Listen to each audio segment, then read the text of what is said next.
Alan Watts once said, "You are a function of what the whole universe is doing in the same way that a wave is a function of what the whole ocean is doing." Welcome, seekers of wisdom. You have chosen to venture with us today into the captivating realm of Alan Watts, a British philosopher renowned for his extraordinary interpretations of Eastern philosophy for the Western mind. Watts dared to challenge the status quo, urging us to reconsider our perception of reality. He postulated that our perceived reality is no more than a construct of our minds, a complex tapestry woven from our thoughts, emotions, and experiences. According to him, the reality we so staunchly believe in is, in actuality, an illusion. This might sound intimidating or unsettling, yet it's precisely here that the striking elegance of Watts's philosophy unfurls. So today, as we delve deeper into his philosophy, let us not fear the unknown, but rather embrace it. Let us not resist the change, but rather plunge into it, move with it, and dance along with the rhythm of the universe. In the grand tapestry of existence, the eternal now is ever weaving, ever unfurling its threads. It neither hibernates within the parchment of yesteryears, nor does it conceal itself in the twilight of tomorrows. It exists here within the breath of this moment.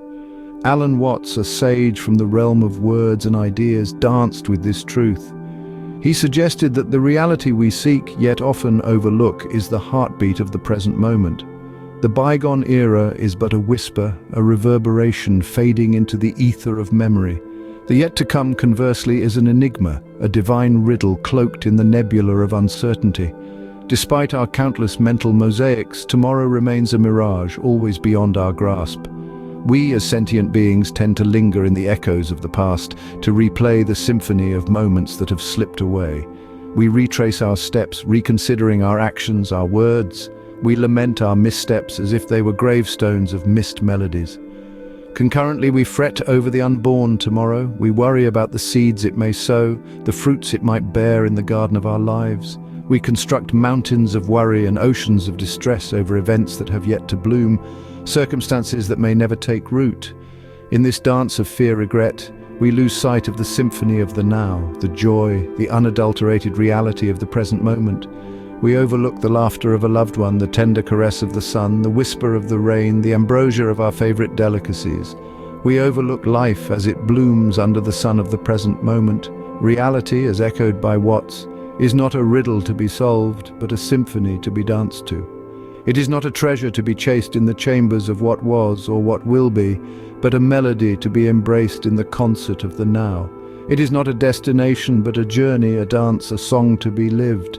And so, as we traverse the labyrinth of existence, may we remember to dance in the now, to savor the melody of the present moment. For in the eloquence of Watts, the present moment is the only reality that exists. Our minds are filled with thoughts, but are they reality? This question sets the stage for our exploration of one of the most profound insights from the philosopher Alan Watts. Watts postulated that our thoughts are, in fact, illusions. Now, what does it mean to say that thoughts are illusions? Well, in the simplest terms, it means that our thoughts are not an accurate reflection of reality. They are constructs of our minds, shaped by our experiences, biases, and perceptions. They are, in essence, our mind's interpretation of reality, not reality itself. So if our thoughts are not reality, then what are they? Watts suggests that our thoughts are like a map. A map can be an incredibly useful tool, helping us navigate the world around us. However, a map is not the territory it represents.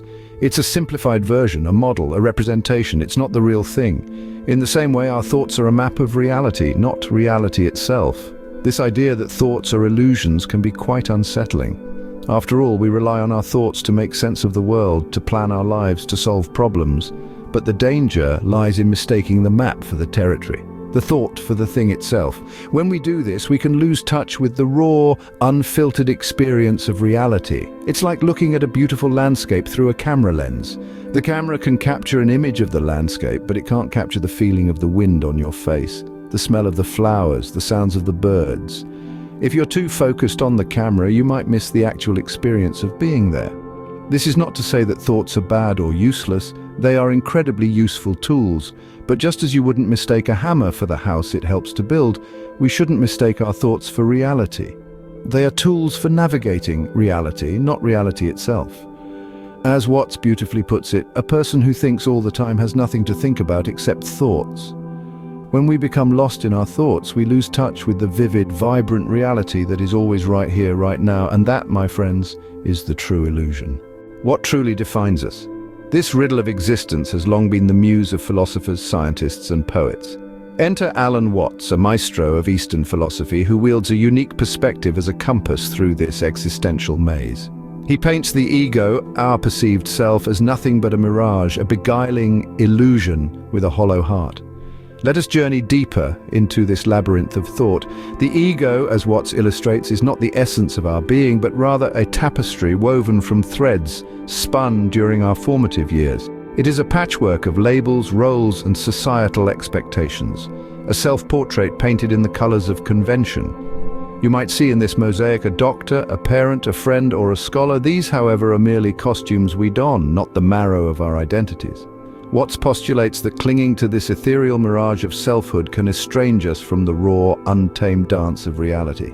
The ego, ever vigilant in its quest for validation and survival, distorts reality, viewing it through a kaleidoscope of past shadows and future specters, thus robbing us of the chance to truly engage with the present moment.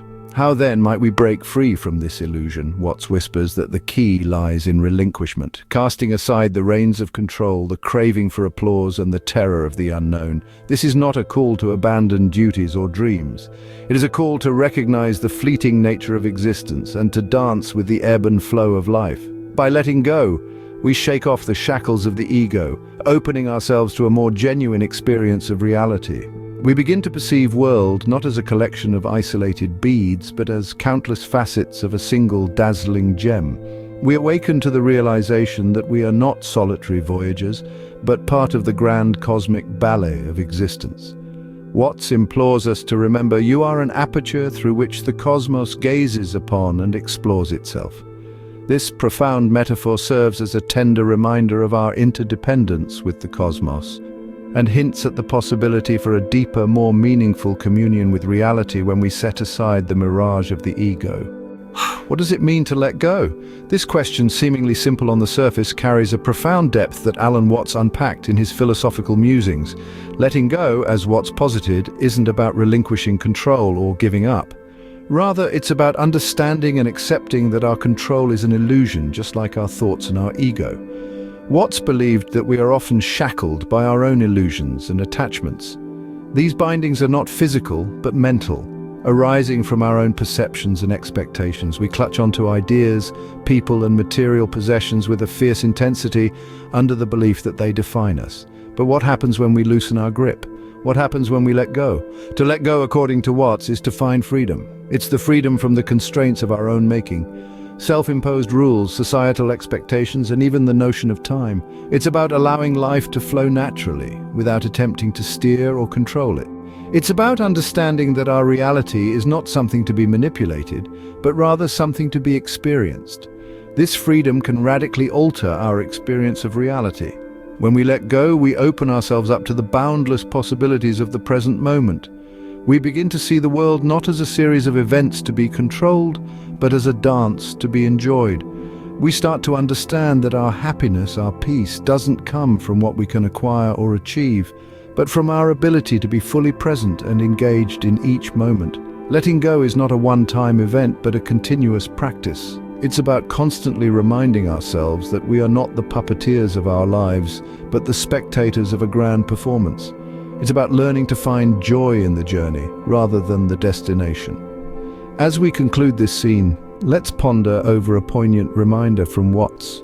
Muddy water is best cleared by leaving it alone. In other words, sometimes the best way to find clarity and peace is to simply let go and let things be. What if the only reality is the present moment? This question isn't merely rhetorical, it beckons us to unravel the layers of our perception, pushing us to truly grasp the significance of the here and now. The present moment, you see, is not just another point in the timeline of existence, it is the only point of existence. Every memory you hold, every dream you chase, is shaped, influenced, and ultimately experienced in the present. Yet how often do we truly live in it? How often are we fully aware, fully present, and not lost in the labyrinth of our thoughts, our worries, our plans? Our minds, brilliantly complex as they are, have a tendency to wander. They drift into the past, replaying memories like old film reels. They race towards the future, spinning webs of possibilities that may or may not come to pass. But in this ceaseless back and forth, we often overlook the only reality we can truly know, the only reality we can truly influence, the present moment. This realization is not just profound, it is transformative. Understanding that the present moment is all there is can alter our perspective, change our experience of life. We begin to see each moment for what it truly is, unique, unrepeatable, precious. We start to appreciate the simple joys, the quiet moments, the fleeting instances that make up our existence. We learn to live not in anticipation of what might be or in the nostalgia of what was, but in the vibrant, pulsating reality of what is. What if we could live every moment this way? What if we could let go of our illusions, our anxieties, our constant striving, and just be here now, fully present, fully alive? In the end, as Watts so eloquently put it, the only way to live is by accepting each minute as an unrepeatable miracle. Let's embrace this wisdom and strive to truly live in the only reality there is, the present moment. As we come to the end of this exploration of Alan Watts' philosophy, we find ourselves standing on the precipice of a profound understanding. We've journeyed through the concept of reality as the present moment, reminding ourselves that the past and future are nothing but illusions. Our existence, our reality, is rooted in the here and now. It's like standing on the shore of an immense ocean, the waves lapping at our feet, the water ever changing yet ever the same. We are that ocean, constantly shifting, constantly evolving, existing in an eternal present moment. We've contemplated the notion of our thoughts and the ego as illusions, mere constructs of our mind. Like the moon reflected in a tranquil pond, our thoughts are but reflections, not the reality itself. Our ego, that sense of self we hold so dear, is merely an illusion, a figment of our imagination. We've also delved into the freedom that comes from letting go of our attachments, our fears, our desires. Like a bird soaring through the open sky, unburdened by the weight of worldly concerns, we too can experience this freedom, the freedom to simply be, to exist in the present moment, to truly live. In the words of Alan Watts, reality is only a Rorschach ink blot, you know. It is not fixed, not concrete, but ever-changing, shaped by our perceptions, our thoughts, our feelings. We are the creators of our reality, the painters of our own unique masterpiece. So, as we step back from this exploration, let us carry with us these insights. Let them permeate our being. Let them guide us in our journey through life. Let us remember that we are not separate from the universe, but an integral part of it. We are the universe experiencing itself moment by moment, thought by thought. Thank you for joining us on this journey into the profound wisdom of Alan Watts. Remember, reality is only a Rorschach ink blot, you know.